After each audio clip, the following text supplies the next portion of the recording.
What's up, team? Let's jump right into this 3-move post-game recovery for your athletes. So this is exactly what the title says. 3 different recovery moves. It's a quick and short routine. It should only take a few minutes, 5 minutes at most. We're going to target 3 very specific areas for your athletes. So number 1 is going to be the foot and ankle. All you need to do is you can use a tennis ball, a lacrosse ball, a softball. I mean, heck, you could even use the end of a barbell as long as you're just rolling over it. What I have here is similar. It's just a fat grip. It's rubber, so it's not going to be too dense. You don't want something that's too dense. I know I mentioned that you could use a barbell, but that's in a very specific scenario.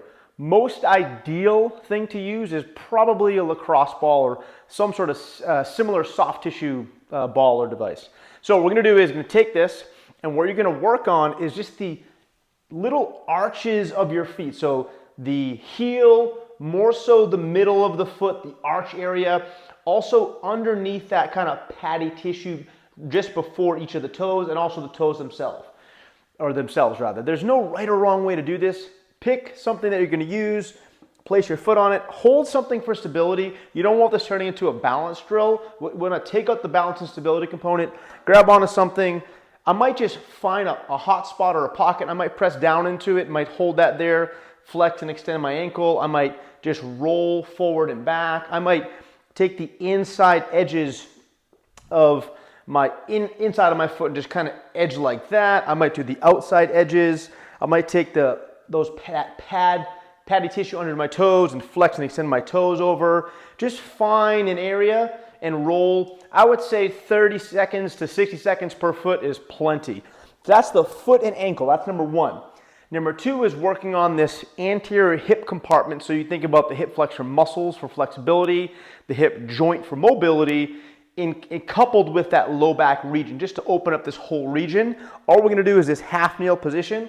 So it's a rear foot elevated up on a bench. You could use a box or a RFE bench if you have it. From here, I want to make sure there's a straight line from my knee, through my hip, through my shoulder. I don't want this position. I don't want to be arching back. I want to help open up the front of my hip by squeezing that same side glute. From here, this might be enough of a stretch. Just holding this rear foot elevated half kneel hip flexor stretch. This might be enough. From here, just take your hands and press down onto your thigh, proud chest, squeeze your glute, boom, you're in. If that is not enough, simply add in some arm activity or some motion or some move just to enhance the stretch. A bunch of things you can do here. Number 1 could be, you could just simply reach up and hold that there. You could reach up and over and hold that there. You could also reach up, over, and then rotate like that, okay? Once you find what feels good, I would suggest just holding that position. So for me, it's gonna be here. Press down and reach up. I'm going to hold that there for anywhere from 30 to 60 seconds per leg or per side, and that should be plenty for the hip and the low back. The last piece is working on what's called the thoracic spine, or the T-spine. It's basically the middle of your back, in conjunction with your shoulders, so overhead ability. So we're working on not only the mobility of our thoracic spine, the middle of our spine, but also shoulder joint mobility into the overhead position, and this big muscle, the lats, that starts here and comes all the way up over here, this big wide spanning muscle, the latissimus dorsi, or the lats, for muscle flexibility. So what's going to happen is we're going to anchor this foam roller. We're going to find a hot spot just in the middle of our back. It doesn't have to be perfect. Biggest thing to keep in mind here is feet stay flat, butt stays flat. We don't want to raise them up. That changes the dynamics, not what we're looking for. So find the middle of your spine, feet stay flat, butt stays flat. From here, it could be as simple as just letting yourself kind of contour over the foam roller. Notice what I do with my neck. I'm not letting it kind of hang and dangle. I'm also not keeping a really strong chin tuck. I have a very subtle chin tuck the whole time, just about there, okay? You can take your arms and reach over and then come back. You can go through some of those oscillations.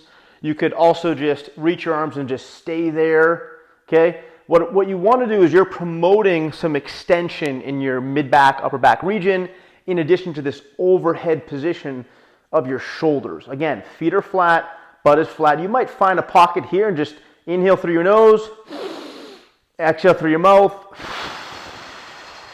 and go through a few of those passes. And that's about it for 30 to 60 seconds. So to recap, use your lacrosse ball under the foot, 30 to 60 seconds per side.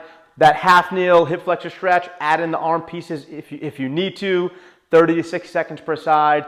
And this kind of thoracic spine, mid-back, shoulder piece, roughly 30 to 60 seconds. This should take you no more than 3 to 5 minutes, and it's a great thing to add in for 3 moves for recovery right after a game, a training session, or an activity for your athletes.